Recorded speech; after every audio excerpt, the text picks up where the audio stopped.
Hi, my name is Lorraine, and I was guided to create this video. With everything that's happening right now, as far as in the Hawaiian Islands and as far as weather phenomenon, flooding, volcanic activity, events occurring within the oceans, there's so much stuff going on this planet right now. It's forcing us to see things from a different perspective.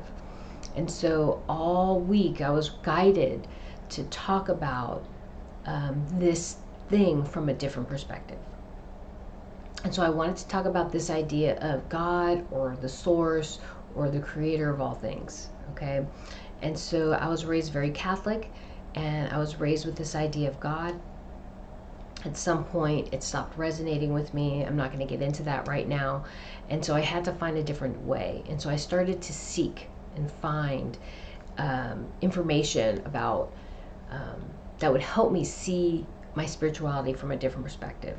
And one of the places I started was Michio Kaku, quantum consciousness.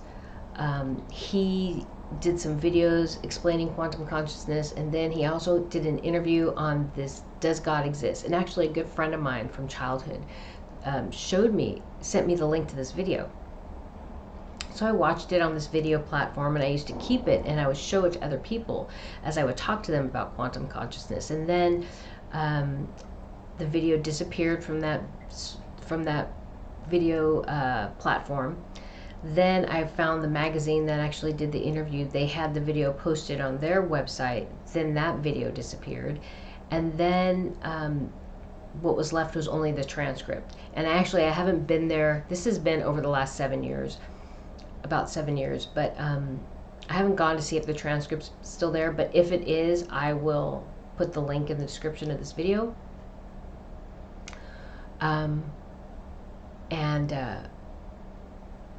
It's very interesting, okay? So what I really want to talk to you though really quickly is this idea of this source energy, this godlike energy, this creator of all things. And I had visions that helped me to understand it from a different perspective, okay? And so this energy embodies all things, light and dark, however you want to look at it. It is a particle of energy. It is the vastness of the universe. But it doesn't exist as that, okay? There's a place that I call the void, okay? It's outside of this universe. It's outside of our reality, okay? And from that place, this divine consciousness just sits and is aware of itself, okay? There is no particle of energy. There's no manifestations. There's nothing material that you can touch. It's merely an awareness, okay? But when that awareness starts to explore what it can possibly be, things change, okay? And what I was shown was that I saw myself standing in the middle of an egg, okay, a big egg, like I imagine like a Fabergé egg or something like that, you know, a large egg. And as I stand in the middle of that egg, or as I exist and I'm aware of my existence, I start to consider, what can I possibly be? What can I possibly be? And the second that I start thinking, what can I possibly be? I see myself standing in the middle of this egg, and then these projections begin to show themselves on the inside of the egg, like a movie, okay? All these things, what can I be? What can I possibly be? How can I explore myself, okay? And these projections start showing themselves on the inside of the egg, and then eventually the egg opens. And as the egg opens, all these projections or these thoughts of what I could potentially be start to manifest into reality, okay? So those are the first steps of how we manifest, or how this reality is manifested, okay? And this energy is exploring all parts of itself, okay? from this dual universe. So the foundation of this reality is it will be dual. There will be light and dark, yes and no, right and left, okay, up and down, okay.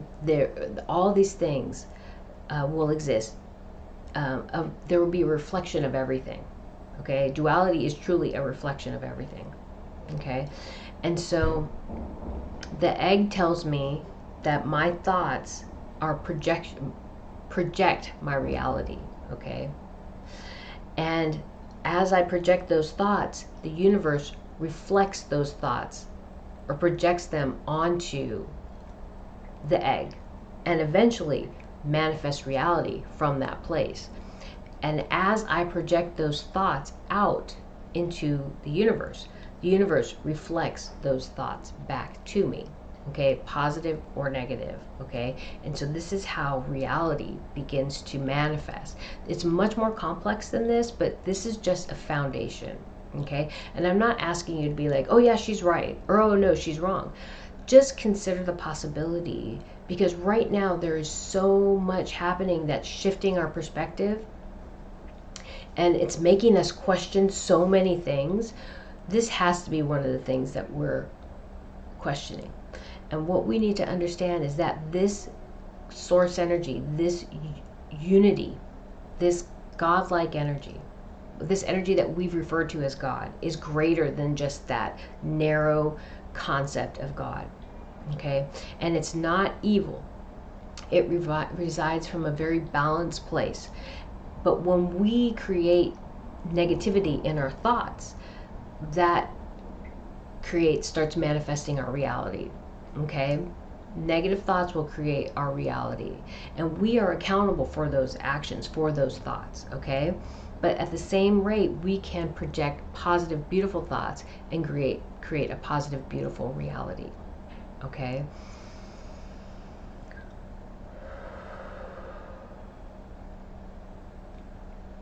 And so we're not expected to be perfect from this world. We humans are unique in the universe. We embody the depth and breadth of emotion, and this is very challenging for us. It is what comes to me intuitively in the past, and as I discussed this, is other worlds fear us because we embody the depth and breadth of emotion, and from that place, from love, is where creation begins. Unity at its homeostatic state is unconditional love, okay? We embody the depth of love, and therefore we are empowered to create from love, okay? There are no other energies in the universe who have that depth of emotion to tap into that depth of love, okay? So we can create. We are master manifestors, and we can create from a very beautiful place, but we need to tap into that loving place to do it. Right now, there's a lot of stuff happening to shift us out of balance and maybe instill fear, maybe instill anger, resentment, and therefore manifest those energies from our consciousness. So if we're embracing that anger, bitterness, and resentment, we're going to start manifesting from that place, okay? And so I just wanted to present that to you, first of all, to help you understand that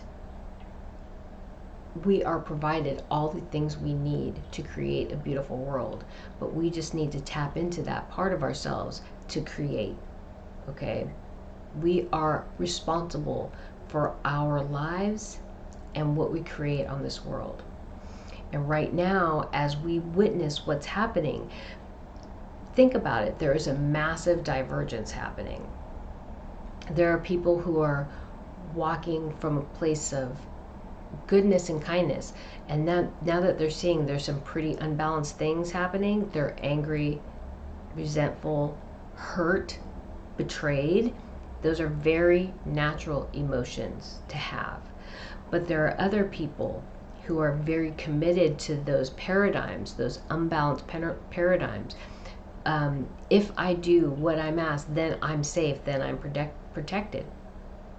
And they're not opening themselves up to potential manipulation, right? That's creating that dependence on those institutions or paradigms from the past, okay? So if you sit and just look, you'll see this divergence of energy, okay? Allow yourself to move through these emotions, because they are valid, and we're all going through them. I feel it too. But also, I tap into this energy, this source energy, and know that this is part of the process of releasing this negative, unbalanced energy from this world, and that we will eventually manifest a beautiful world. But this is part of a process that we're going through. And so I just wanted to create this video to help you to consider a different point of view when we think about God, Source, the creator of all things, what that is, what that means for us, and how that truly empowers us. We are empowered to create the world that we want, and we are provided all the tools we need, but we need to access those tools, and we need to utilize those tools. Okay? We should not be waiting for someone else to create the change that we want in our lives. We have to empower ourselves to create that change. And this divine consciousness, divine awareness, this source, creator of all things, has given us what we need to create the world that we would like to have, to live in. Okay? Give me a second. Let me make sure there's nothing else.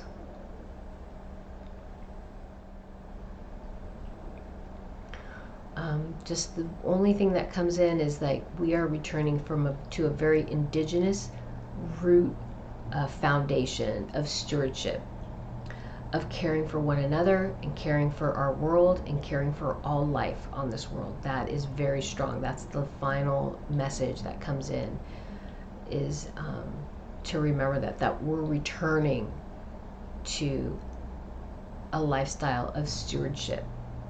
Okay? All right. Thank you.